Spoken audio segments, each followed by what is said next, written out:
Everybody ready? Okay, let's do this.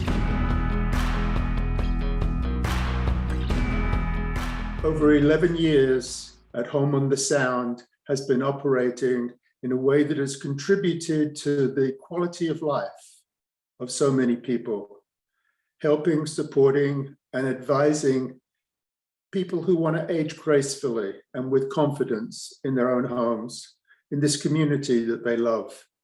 At Home on the Sound is a volunteer organization that cares about people, an organization that wants to share our knowledge, experience, and an enthusiasm, bringing joy and wisdom to our members, to our volunteers, and to everyone that we touch and connect with. We can see how they've been dealt with constructively, and we can see how they have been managed for very good outcomes. The program that we've created, Getting Smarter About Getting Older, is a program that has many different parts. It's a series that will highlight many of the topics and the issues that we've seen over this time. What we want to do is to try to take the surprise out of having to deal with the surprises that no one wants. As I've seen with my own family this year, stuff comes at you from left field. We'll share real insights. We'll share real perspectives on how to move forward quickly. From our perspective, the success of this program will be the conversations that are created in the community. And what we want to do is to give each of you information, substantive information, that will allow you to have informed conversations with your friends, with your colleagues, and within your own families. Sometimes there are difficult conversations to have, and we'll help you get to that point. My name is Simon Mollo. I'm a founding member of At Home on the Sound, and I am the curator of this program. The idea that we had is that to augment our perspectives and our insights that we wanted to share with you would be to invite some distinguished guests who we found particularly poignant and interesting in terms of their perspectives. This evening, I am proud to introduce our lead speaker. In many ways, he sets the tone for what it is that we will be sharing with you. He is the leader of the Harvard study of adult development, and he has a phenomenal TED Talk that has reached over 40 million people. His insights are perfect for what we want to share. His credentials are impressive. The Harvard Medical School psychiatrist, psychoanalyst, and a well-published author, and a distinguished Zen priest. Please welcome with me, Dr. Robert Waldinger. It's really a pleasure to be here and to have the chance to talk with you all about something that I love, which is a study I've spent the last 20 years of my life working on. But the study has been going for a total of 83 years, and it's a study of human thriving. So what I'm going to do now is show some slides that will help me explain sort of what the study is about and to tell you some of our findings. So, as I said, my work has been on human thriving, and everybody asks the question, what is it exactly that allows us to be happy as we go through our lives? And 20, 30 years ago, everybody assumed that if we were doing well economically, that we were thriving as human beings. So the index of happiness in a given country was gross domestic product. Certainly that was what we all paid attention to in the United States. And in fact, taking care of our economic needs turns out to be very important. But in the last 20 years, a much more serious endeavor has been the study of happiness around the world. The United Nations publishes a World Happiness Report every year. And in that report, they publish the results of surveys they do all over the world, talking to people from all walks of life, all ages, all cultures, asking them the question, what are the basic things you need in your life in order to feel like you're having a good life? And yes, everybody says, I need my basic economic needs met. But after that, the responses are pretty consistent across the world and across cultures. People say that there are certain things that they need to allow them to thrive, and they are these. Basically, they need to feel that there's social support in their communities, that they can get support when they need it. They need to expect to have a healthy life, and that means expect to have access to healthcare for themselves and their families. They need to feel like they have the freedom to make basic life choices for themselves. And as you know, in different parts of the world, that freedom varies a lot about how much people are allowed to make their own choices. One interesting finding across all cultures is people's sense that they need the chance to be generous. They need opportunities to give of themselves, not just to give of their financial resources, but to give of their time and their energy and their expertise. And then finally, almost everybody says they need to feel like they can trust the people around them. And that means trusting their neighbors, but also trusting governments and the absence of corruption. Again, this varies so much depending on where we live. So the fact that so many people talk about the same factors contributing to a good life, what do young adults say when we ask them, as you look ahead, what do you think you're going to need in your life in order to be happy? They did a very big study in 2017. And it was a study of millennials asking them, what do you want in your life and what are you going to need to have a good life? And 84% said that they needed to become rich in order to be happy. Not just have their basic material needs met, but become rich. Over half of those same millennials said that they needed to become famous in order to have a good life. And finally, about half of them said that they needed to be high achievers at work. So, what is it that's responsible for this disconnect? Young people feel they're going to need wealth and fame and high achievement. But when we ask people all over the world what really makes for a good life, those are not on the list. Well, one of the big factors that seems to be determining young people's images of a good life is what we are shown all day long by the various media that we attend to. This idea that what constitutes a good life really gets defined for us by the popular culture rather than by us. So take, for example, social media. This is a photo from Facebook. And it's a typical photo, the kind of photo we post of ourselves during happy times. Well, think about it. If you were coming from outer space and you wanted to know what human life was like, and your only sources were Facebook and Instagram, you would believe that human beings spent all their time at wild parties or on beautiful beaches or eating magnificent food. And of course, none of that is what real life is like for most of us most of the time. One of my teachers was fond of this phrase, which I think is so applicable here, that we are always comparing our insides to other people's outsides. We're always comparing how we feel about life, which is some days happy, some days sad, many times confused. We're always comparing our internal experience with what people show us about their lives, the curated lives that we see on social media, that we show each other when we put on our game faces to come to work every day. And we're shown by the media how we're supposed to look, what our bodies are supposed to look like. So here's an underwear ad. You've seen many like this. And I've chosen a man's body, but as you know, women's bodies are exploited much more often than men's.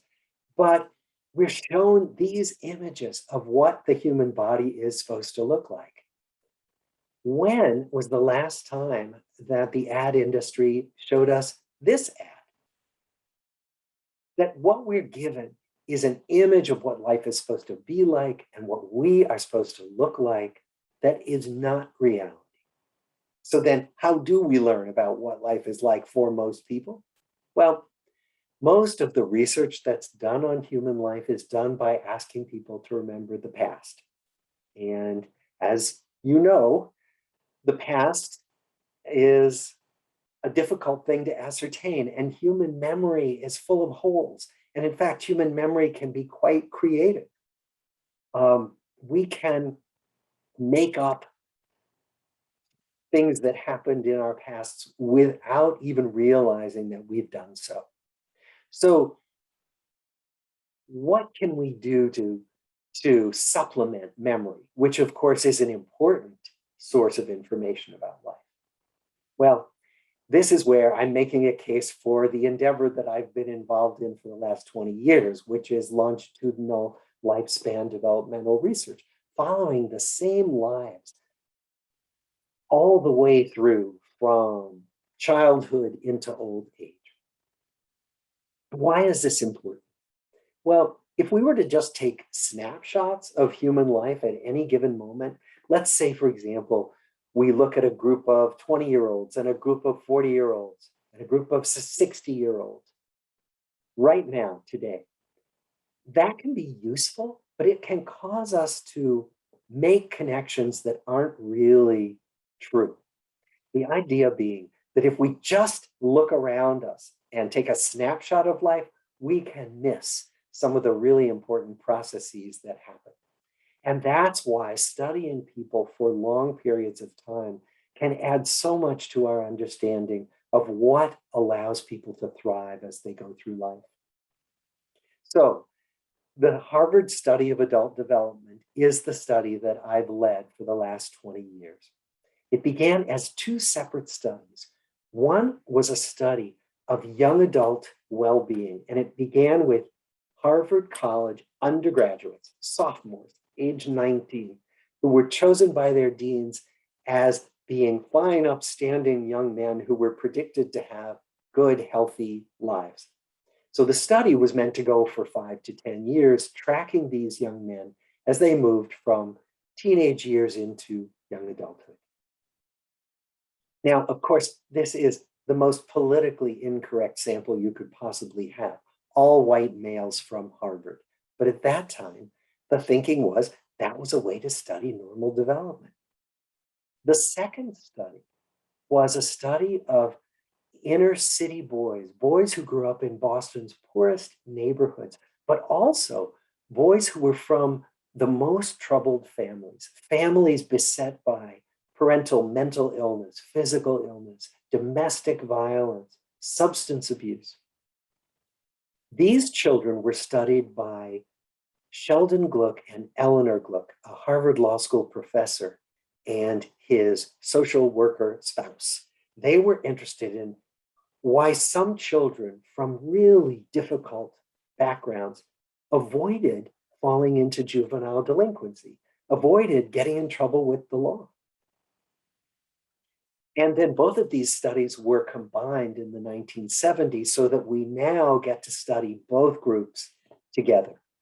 And we have extended our study to the spouses of all these original men, bringing in women for the first time, and then the second generation. So all of the children of these original men have now been brought into the study. More than half of these children are women. Most of our original men have died. Out of the 724, only about 50 are still living. And most of the second generation are in their 50s and 60s. So when these young men came into the study, they were given elaborate exams. They were certainly interviewed, but they were given physical exams. Researchers went to their homes and talked to their parents and took elaborate notes about what the curtains looked like, how well the house was kept, what was served for dinner. The Harvard undergraduates were of the age where they were eligible to go to war in World War II. So almost all served in World War II. The inner city men were 9 years younger, and so were not eligible for World War II. And then all of these men were followed every other year with questionnaires through midlife. They all grew up to become doctors, lawyers, bricklayers, factory workers. John F. Kennedy was one of the men in the study. Bill Bradley, longtime editor of the Washington Post. And most people who led ordinary, non-public lives. And then as people got older, we began to study aging and retirement. So what did we study? Well, we studied the big domains of mental health, physical health, World War II experiences for the Harvard men, work experiences, getting promoted, work satisfaction, getting fired, the quality of our relationships, and then as people got older, aging and retirement. How did we study all of this? Well, we got their medical records from their doctors. We sent them questionnaires every 2 years and asked them to tell us about their lives on these questionnaires. But eventually, as methods developed, we started videotaping them talking to their wives about their deepest concerns. We drew their blood for DNA that wasn't even conceived of in 1938 when this study began. Some of our people consented to have their brains scanned. And so we put them in the MRI scanner to study brain activity when they were looking at positive and negative images. All of these methods were ways of studying how human beings thrive and what contributes to health and well-being as people get older. So what did we learn? Well, one of the biggest findings, of course, will be no surprise to this audience. We learned that if you take care of your body, it will last longer. That if you get regular exercise, eat well, don't become obese, avoid using tobacco, avoid alcohol abuse, drug abuse, all of these things contribute to longer life and disability-free life. That wasn't the more interesting finding. The more interesting finding that we have in this study is that the quality of our relationships is a strong predictor of who's going to grow old happily and stay healthy longer. That the quality of people's connections and the breadth of their connections, literally the number of people you see in a given week, predicts how long you're going to live. At first, we didn't believe this finding, but then many other research groups began to find the same thing. And we began to understand that this was a finding across many, many different groups, different cultures, that it is a robust finding that's been replicated in many different studies. So how does social connectedness and health work? Well, we find that the quality of relationships is as powerful a predictor of aging well as cigarette smoking or high blood pressure or obesity, that these are negative predictors. These predict you won't age well. And having good quality relationships predicts that you will age well. Similarly, we know that intimacy keeps us alive longer.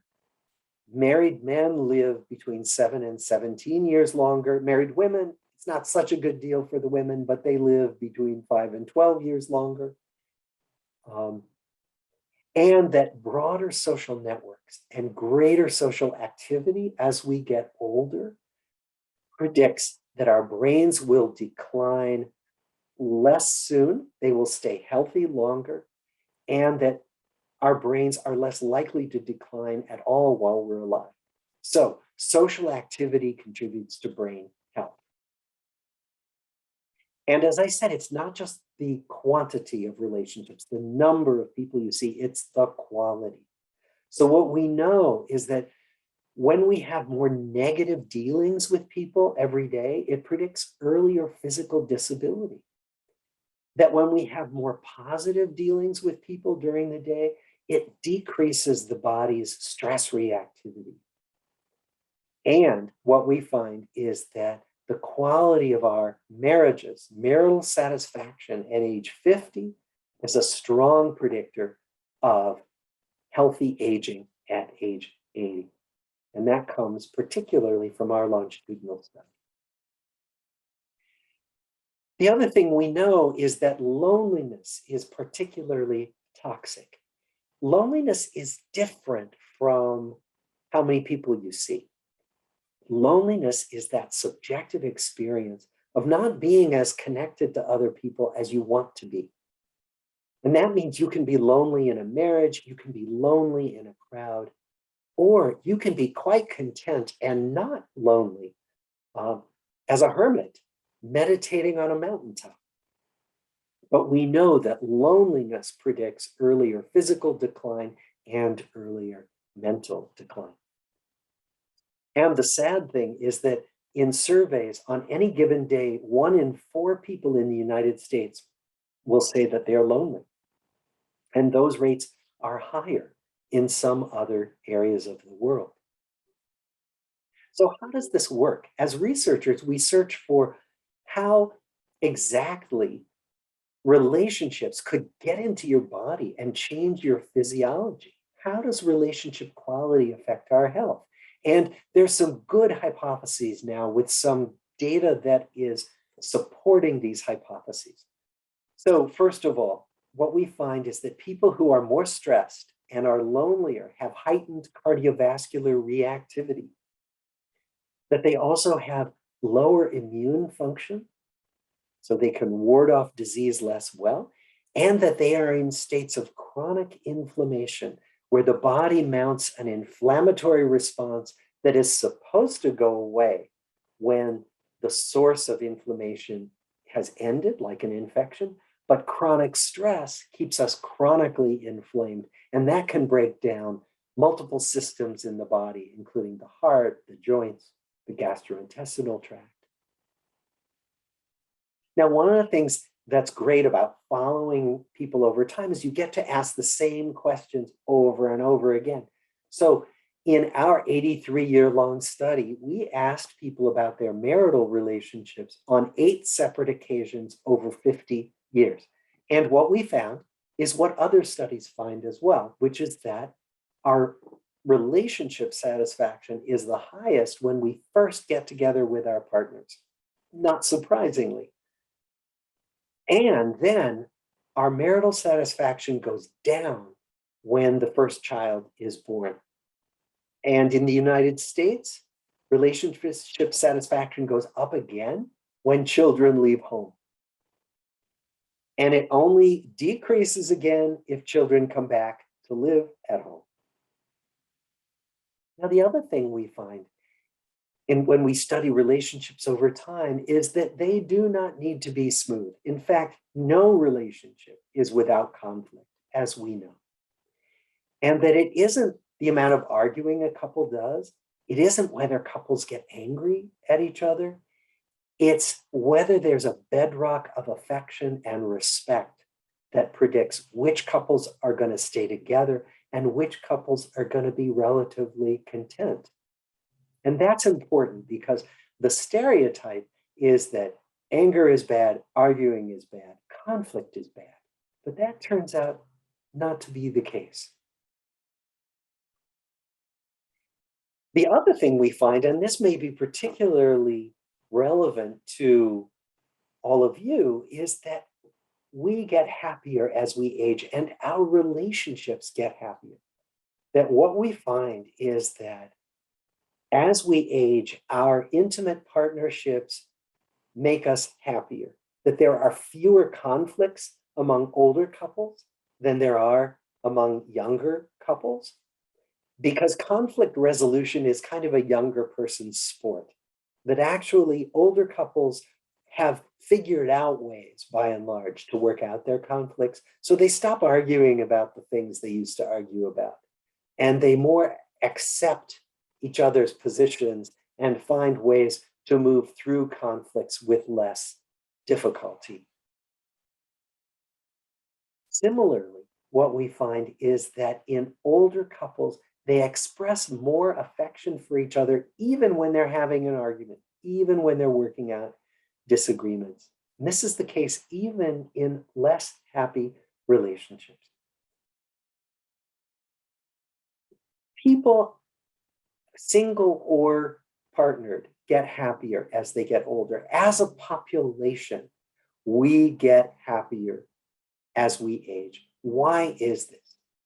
And it appears from a variety of experiments that when we sense that time is limited, when we really understand the reality of death and our own mortality, that emotional well-being starts to be more of a priority. We care more about whether we are content now and whether we're doing things to make us happy now, as opposed to deferring gratification to some unspecified time in the future. We pay more attention to what's positive in our lives and in the world, and less attention to what's negative. Younger people are programmed to pay attention to the negative more than the positive. And that balance switches as we get older. We also remember our past more positively. We tend to idealize our past. There's a bumper sticker I like that goes, "It's never too late to have a happy childhood." It turns out that we actually whitewash some of our earlier negative memories as we get older. We also get choosier about how we spend our time and who we spend our time with. Those friends, those relatives who always made you unhappy when you spent time with them, those meetings that you felt you were obliged to go to, but you really didn't want to go to them, those things tend to fall out of our calendars more often as we get older. And we savor the present moment. We understand, because life is short, that savoring what's happening right now is so important because it's not going to last. So, one interesting experiment that speaks to this effect that we call the positivity effect is this one, in which, not in our laboratory, but in another research group, they asked adults to come in and asked them to help them with a supposed advertisement for a new camera. This was the photo that they were going to use in an advertisement for a new camera. And the people who came in of all ages were given a choice between two taglines for this advertisement. The first tagline was "Capture the unexplored world." And the second tagline was "Capture those special moments." And the question that the research subjects were asked was, which one of these taglines do you think will sell more cameras? Well, as you can imagine, the younger people thought far and away that "Capture the unexplored world" would sell more cameras. And the older people very much favored "Capture those special moments." They thought that would sell more cameras. So then they did a follow-up experiment where they got another group of older adults to come in, and they said to them, imagine that you are going to live 20 years longer than you expect to, and you're going to be in good health for those 20 years. Now tell us, which of these taglines do you think is going to sell more cameras? And those older adults preferred "Capture the unexplored world." So that's a way of saying that how long we expect to live and our time horizon really makes a difference in what we value, what we think is important. Now, this all has real world consequences, this bias toward the positive. Again, another experiment, and this may be relevant to all of us as we get older.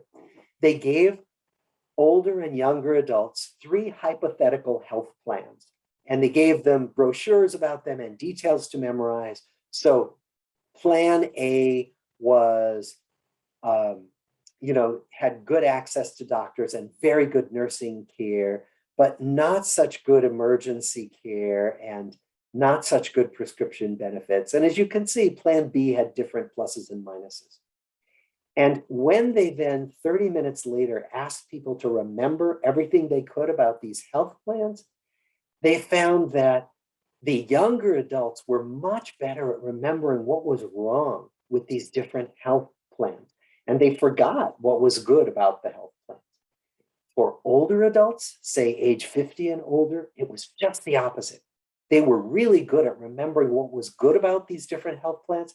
They were not good about remembering the drawbacks, the problems with the health plans. This is very important when we think about all the decisions that we have to make as older adults. So it's kind of captured in this cartoon, which I really like it. It's a patient talking to his doctor, and the doctor's saying, "I've got some good news and some bad news." And what the patient is hearing is, "Hooray, good news."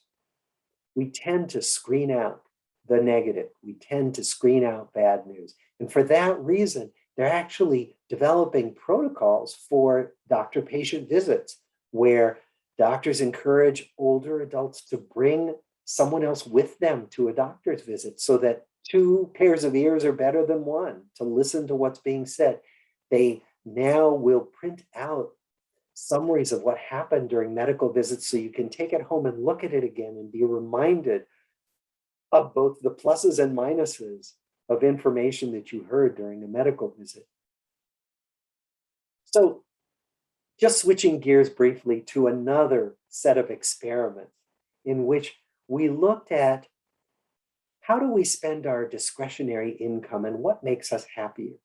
And the question was, are we happier if we spend money on things, on material possessions, or are we happier if we spend money on experiences, like taking a trip, going to a concert, going to a museum? And as you might guess, this is to quote Art Buchwald, for those of you who remember him, the best things in life aren't things. The people who spent money on experiences were happier and stayed happier for longer than the people who spent money on material things. So why is that? Well, first of all, material things just cry out for comparison.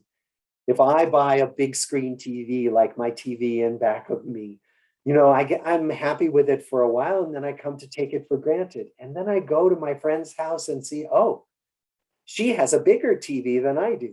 So comparison, we know, makes us less happy. What we find is that if we pay for experiences, this is a picture of a trip I took with my family to Alaska several summers ago, that those experiences bond us more closely to other people, both to our friends, our loved ones who we go on a trip with or go to a museum with, or to new people we meet. So all of that is talking about the importance of our connections with each other. And now I'm going to talk about a sociological study that says that the trends are going in the wrong direction. Bowling Alone is the title of a book by a sociologist, Robert Putnam, who studied our investment in what he calls social capital, in how often we go out and engage in the world, join bowling leagues, join bridge clubs, play golf with other people, invite people over to our houses. And what he found was a dramatic drop in all of that social engagement starting in the 1950s in the United States. And as you might guess, that coincided with the introduction of television into most American homes. People started staying home, not inviting people over and watching the tube. And when Robert Putnam went back 25 years later, he found that these trends had only gotten worse, that people were joining clubs and civic organizations much less than they had the previous 25 years, that family dinners and family vacations were down by a third, that while in 1983, 12% of Americans said there was no one they could talk to about personal matters, in 2003, when Robert Putnam asked, 1 in 4 people in the United States said there was nobody they could talk to about personal matters. And those trends have only continued to get worse. But why is that? We think, again, that has something to do with these wonderful screens that we are so addicted to and that are so helpful to us in many ways. That our closest relationships get neglected because we find ourselves on our screens and not talking to each other. And they take us away from our environment, from what's happening. This is a famous photo of this young guy sitting on his boat, looking at his screen and completely missing the whale that is swimming right next to him. And we all talk about how we're worried about what's happening to the younger generation. But what we really need to think about is, what are we modeling for our children and our grandchildren? How much are we showing the younger generations that we are addicted to our screens? And how much are we able to put down our screens and ask the younger generation to do the same and to spend time together? So how do we lean into relationships? Well, perhaps the most important lesson in leaning into relationships comes from one of my Zen teachers, who was fond of saying this: attention is the most basic form of love. And if you think about it, giving our undivided attention to each other is probably the greatest gift that we have to give. But it is exceedingly rare to give each other our full attention. Now, when I talk about these kinds of things, the most common question I get is this: is it too late for me? Is it too late to really improve my connections with other people? Is it too late to start taking care of myself and to do the things that I really care about? Has too much time gone by? And actually, when all of this began to be more pressing for me as I got older, and I started wanting to bring these insights out to the world, not just to hide them in academic journals where I've been publishing them for years, we decided to form a foundation, the Lifespan Research Foundation, to take the insights from our research and bring them in usable form to people who might want to learn about the research and share with each other how to chart paths for their lives before it's too late. So my take-home messages really are pretty simple. It's that we know from scientific evidence that human connection is a major source of happiness and physical health, that the importance of human connection increases as we get older, that technology has the power to connect us, but also the power to isolate us, and that we have to be consciously structured in our use of technology in order to combat social isolation, because the path of least resistance can be increasing levels of isolation from each other. So I'm going to end with a quote which I love from Maya Angelou, which sums up the reason why I do what I do. She once said, "My mission in life is not merely to survive, but to thrive, and to do so with some passion, some compassion, some humor, and some style." So that's the end of my presentation. And now I would love to share your thoughts and questions and to think more with you about this work that I've been doing and your thoughts about your own lives and how it may or may not be relevant to you. Thank you, Dr. Waldinger, for an extraordinary perspective on what you have learned on this study of 83 years. Truly interesting and really changes the perspective that many of us have. Now let's take some questions. Well, before we do that, let me just say that this is indeed a very small world, because the first question that we have comes from a classmate of yours. What is it, about 50 years ago? Anyway, let me introduce Ryan O'Connell. So you mentioned that trust is really important in terms of happiness. Unfortunately, in our country, we've seen a marked decline in trust, notably in government institutions. So have you noticed any impact, or does that raise any concerns for you on a long-term basis on people's happiness?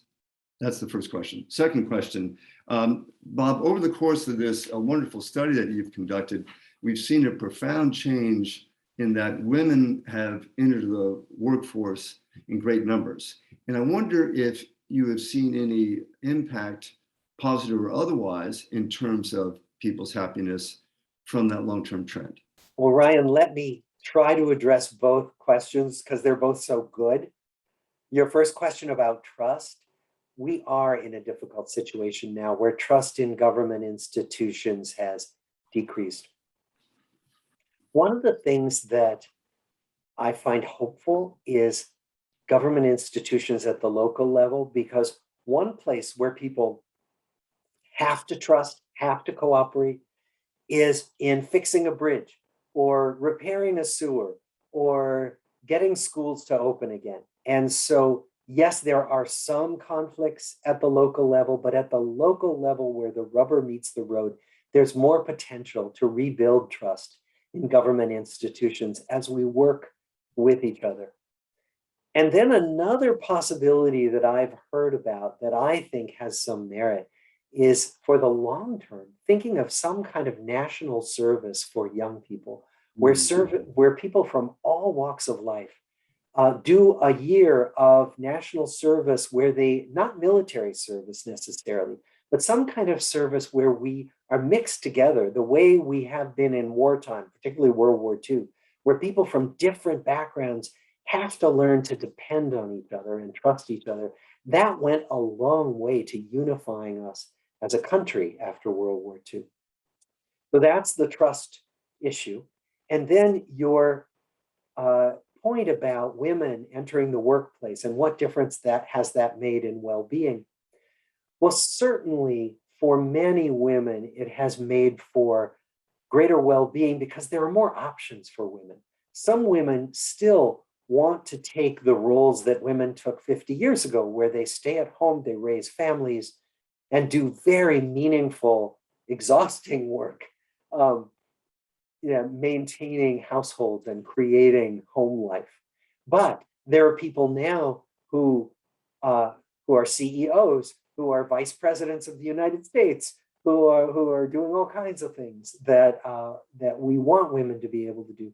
We know that the presence of women in the workplace makes for better teams, greater team cooperativeness,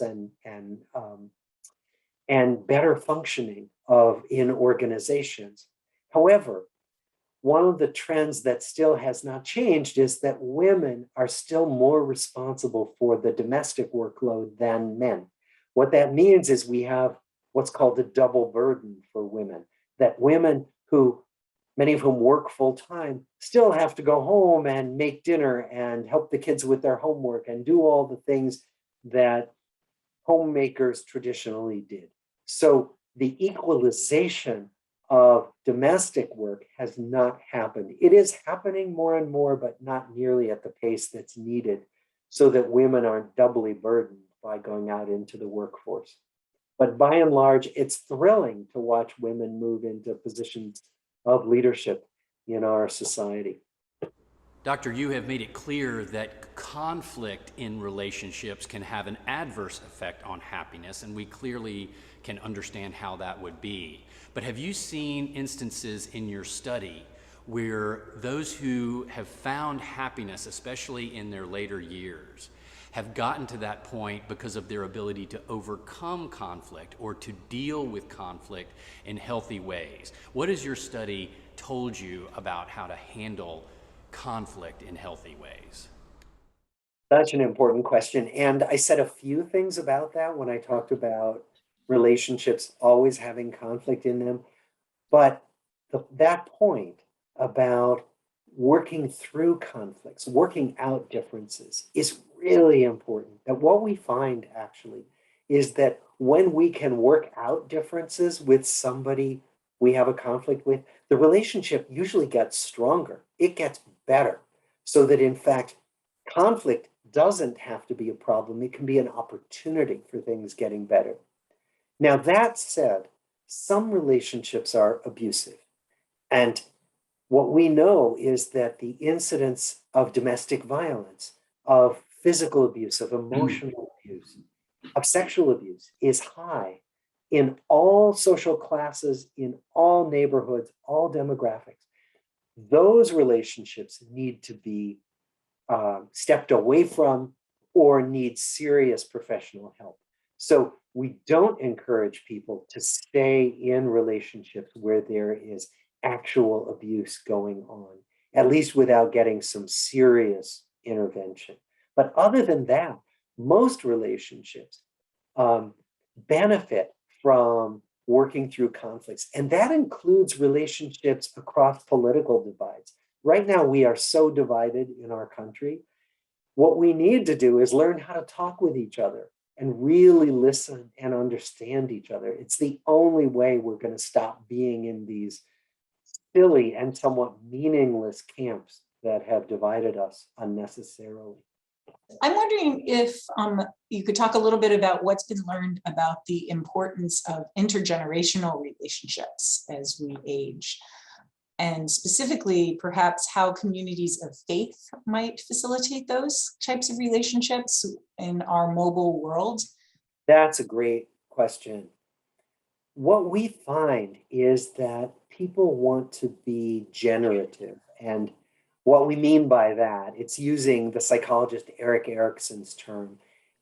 Generativity means fostering the welfare of the next generations and of younger people in general. So fostering the welfare of children, grandchildren, younger colleagues, that kind of mentoring is so important. It's important for the people doing the mentoring, and it's certainly important for the people being mentored. One of the things that's easy to forget is that older adults have a lot of life experience and a lot of wisdom that you can't acquire when you're young. You just don't have the life experience. And so younger people are hungry for mentoring. They're hungry to learn how older adults have done difficult things, how older adults have accomplished important things in their lives. So setting up structures to do that, let's say in a community of faith, in a church community, synagogue, a mosque, or in a non-faith community, setting up structures where younger and older adults can be matched up by interest is really helpful. It's also very important for older adults who can feel when they retire or when their children are grown and move away. They can feel like they don't matter anymore. And what these kind of mentor-mentee relationships help us realize is that we matter a great deal and that we still bring a great deal to life that other people are eager to benefit from. So all of that is to say that setting this up in communities of faith is a great way to go, and in communities that aren't communities of faith as well. And now for your final question, Dr. Waldinger.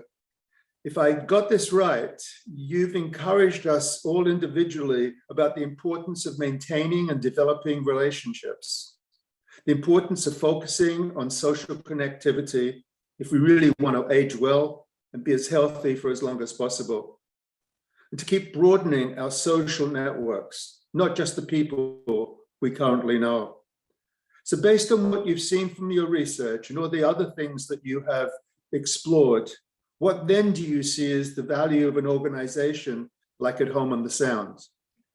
These organizations like At Home on the Sound are hugely important for just the reasons I've been talking about, because they help people connect with each other, not just people you've known before from your communities, but people you may never have met.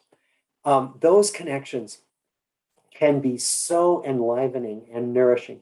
They don't have to be super close either. They can be casual connections. Even our simplest connections, like with the mail carrier who delivers our mail or the person who checks us out in the supermarket, all those connections are enlivening, give us energy. And At Home on the Sound gets people to connect with each other around shared interests, around shared needs, around perhaps shared community projects. And so it is an antidote to the isolation that can come all too often when people stop going to a workplace every day. So I would say that my hope would be that organizations like At Home on the Sound would be duplicated everywhere possible, in every community possible, and that if we could sign up as many people as we can to participate in these kinds of communities. Well, I love the theme of this series, which is getting smarter about getting older. It's really possible to get smarter about getting older. There are things we can all learn about how to do this better. And so At Home on the Sound is trying to do that. And we want to contribute to that as much as we can. So I'm happy to be here to make any small contribution I can to helping us all get smarter about this aging process that we're all engaged in. So thank you for having me. One reminder is that if you want to know more about what we're doing at the Lifespan Research Foundation, please go to our website. It's www.lifespanresearch.org. Lifespan Research is all one word, .org. And on it, you'll see our Next Chapter program, which is a program that you can sign up for if you're interested in, to take you through some of these considerations about how to get smarter about getting older and how to really focus in on what you want in this next chapter of your life. So please come join us if you're interested. Thank you very much for joining At Home on the Sound for our inaugural Getting Smarter About Getting Older presentation. My name is Lisa Goldberg, and I'm honored to be the new Executive Director for At Home on the Sound. To learn more about upcoming programs, volunteer and membership opportunities, and our organization's wonderful and important work, please visit www.athomeonthesound.org. Our unique community offers learning, social connection, and meaningful support. As we heard from Dr. Waldinger, engagement with At Home on the Sound significantly enhances and enriches the lives of all who participate. We thank our dedicated volunteers, members, and supporters who work tirelessly every day to create and enliven this vibrant community. Our gratitude to Dr. Waldinger, Simon Marlowe, and the At Home on the Sound Board of Directors for making this program possible. Thank you. Well, that's it for this evening. Thank you all for coming. We hope that it has been both an enjoyable and enriching experience, and that we've given you some new perspectives and new thoughts to share with your friends, with colleagues, and for discussions within your own families. This is indeed the first of our Getting Smarter series from At Home on the Sound. On Thursday, November 18, we will have another huge influencer, a highly acclaimed author on smart thinking with regard to aging. Newsweek and PBS has cited Rabbi Geller as an inspiring and informative speaker. She has indeed inspired much of what we're going to be sharing with you in the next few weeks. Please join us, and please go to our website and share your perspectives, thoughts, suggestions. We'd love to hear from you. All the best from At Home on the Sound. Stay well, stay healthy, and take good care. Good night.